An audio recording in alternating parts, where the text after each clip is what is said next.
మాజీ ముఖ్యమంత్రులు వైఎస్ జగన్మోహన్ రెడ్డి ఆదేశాల మేరకు వెన్నుపోటు దినాన్ని ప్రకటిస్తూ కందుకూరు కాన్స్టిట్యున్సీ స్థాయిలో భారీ ర్యాలీ నిర్వహించి కందుకూరు మరుమూల నుంచి వైఎస్ఆర్ కాంగ్రెస్ పార్టీ శ్రేణులు కార్యకర్తలు ప్రజలందరూ కూడా ఈ అన్యాయం మీద తిరుగుబాటు చేయడం జరిగింది. ముఖ్యంగా ఒకటే భావన, ఏ పల్లెకి పోయినా, ఏ పంచాయతీ పోయినా, ఏ టౌన్ వార్డుకు పోయినా చంద్రబాబు నాయుడు గారు మమ్మల్ని నమ్మించి మోసం చేసి ఎన్నుపోటు పొడిచాడయ్యా. 3 పూలు 6 కాయలుగా పరిపాలన నడుస్తున్న జగన్మోహన్ రెడ్డి గారిని వదులుకొని మేము చంద్రబాబు నాయుడు గారు మోసపూరితమైన మాటలు నమ్మి సూపర్ 6 సూపర్ 7 సంపద సృష్టిస్తాను లేనిపోని మాటలని చెప్పి మాతోని ఓట్లు వేయించుకొని మాకు ఎన్నుపోటు పొడిచారు అని చెప్పి ప్రజలను కూడా తీర్మానం చేయడం జరిగింది. ఎందుకంటే మనం గమనించాలి, జగన్మోహన్ రెడ్డి గారి హయాం పథకాలు ఏ విధంగా అమలు జరిగినాయి, కులం మతం ప్రాంతం రాజకీయ ఖచ్చితంగా సంక్షేమ పాలన గత 5 సంవత్సరాలు నడిచింది. తర్వాత చంద్రబాబు నాయుడు గారు ముఖ్యమంత్రి అయ్యారు. అమ్మక వందనం 18,000, నీకు పథకం, నీకు 18,000, నీకు 30,000, నిరుద్యోగ భృతి 20 లక్షల ఉద్యోగాలు ఇస్తారని చెప్పి మోసపూరిత మాటలు చెప్పేసేసి ముఖ్యమంత్రి అయ్యాడు కుటుంబ ప్రభుత్వంలో. ఏ గ్రామానికి పోయినా ఒకటే, ఇంకా ఇస్తారేమోనయ్యా చూస్తున్నామయ్యా, ఎన్నుకోని మాకు తెలియదని చెప్పి ఆడవాళ్ళు మగవాళ్ళు అందరూ కూడా బాధపడుతున్నారు. ఒకటే మేము విజ్ఞప్తి చేస్తున్నాం, చంద్రబాబు నాయుడు గారు ఇకనైనా కూడా మీరు కళ్ళు తెరవండి, సంపద సృష్టించండి, ప్రజలకు మేలు చేయండి. ఎందుకంటే నువ్వు అనుభవికుడివి, చాలా వయసు ఉంది, సుదీర్ఘ రాజకీయం చేశారు, మీరు మేలు చేశారని చెప్పి ప్రజలు మీకు ఓట్లేసి గెలిపించారు.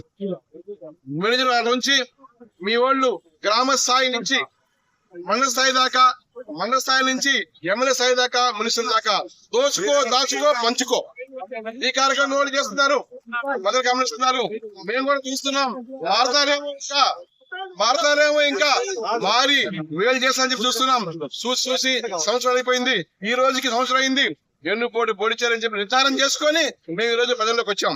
ప్రజలంటే మేము నడుస్తున్నాం. మీరు గమనించాలి, మీరు చేసే ప్రతి పని రికార్డ్ అవుతుంది. ఎందుకంటే కందుకూరు కలిసి మేము చూస్తున్నాం, ఎక్కడ చూసినా ఇసుక మట్టి రకరకాలుగా లెటర్స్ కూడా పంచాలి. మాఫియా, ఒక మాఫియా రాజ్యం అవుతుంది. కందుకూరే కాదు, ప్రకాశం జిల్లా, నెల్లూరు జిల్లా చుట్టుపక్కల అంతా కూడా చూస్తున్నాం. రోజు మాకు కలుస్తున్నాం. ఎమ్మెల్యే వాళ్ళు చేసే దుష్ట ఏదైతే చేస్తారో ఆ దుష్ట చేసే పాలన నడుస్తుంది. ఎక్కడైనా మీరు తెలుసుకొని ప్రజలకు మేలు చేయాలి. లేకుంటే రాబోయే రోజుల్లో మేమంతా కూడా ఒక తాళి మీదకి వచ్చి మీరు చేస్తున్న ప్రతి కార్యక్రమాన్ని ఎండగడతాం, ప్రజల పక్షాన్ని నిలబడతాం. మా ఉద్దేశం ఒకటే, ప్రజలకి మీరు ఇచ్చిన హామీని నెరవేర్చండి, మంచి చేయండి. మంచి చేస్తే మేము కూడా మీకు సపోర్ట్ చేస్తాం. దాచుకో సాగుని మర్చిపోవాలి. ఒకటే మేము డిమాండ్ చేస్తున్నాం ఈ ప్రభుత్వాన్ని. సూపర్ 6 సూపర్ 7 అక్రమ కేసులు తీసుకుందాం. మనం సూపర్ 6 సూపర్ 7 పక్కన పెడితే అక్రమ కేసులు తీసుకుందాం. వైఎస్ఆర్ కాంగ్రెస్ పార్టీ అంటే జైలేసేయాలి, సోషల్ మీడియా అంటే జైలేసేయాలి. ఎమ్మెల్యేలని, మాజీ ఎమ్మెల్యేలని, మాజీ మినిస్టర్ని రకరకాలుగా కేసులు పెడతాం, పై ప్రాంత గురి చేయటం. నిన్నటికి నిన్న మేము చూస్తే మేము ప్రజల పక్షాన శాంతియుతంగా మేము ర్యాలీ చేస్తామయ్యా.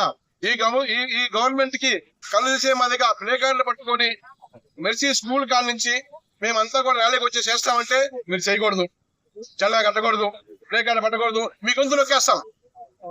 మేము చెప్పిన కానీ మీరు ప్రచారం చేసుకోవాలి. ఎక్కడి నుంచి ఇక్కడ ఒక పర్లకు దూరంలో ఏమయ్యా ప్రమోకిసులు మనం ఉన్నాం.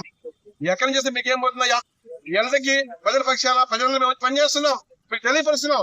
దాన్ని కూడా ఆపి మా గొంతు నొక్కేసేసి మీరు ఇంకా కూడా కప్పేసి దుర్మార్గం పాలు చేసే పరిస్థితి కందుకూరు దాఖలిచ్చింది.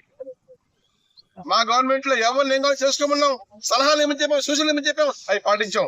అలా కాకుండా మీరు ఎక్కడ ఏం చేసినా మీరు నోరు మూసుకొని కూర్చోవాలి. మేము చేసే అన్యాయాలకు మీరు నోరు మూసుకొని కూర్చోవాలి. మేము చెప్పిందే శిలాశాసనం చెప్తారు, కానీ అలాంటి పెద్ద పెద్ద రాజులు కొట్టుకుపోయారు గాల్లో, అది మర్చిపోయారు మీరు.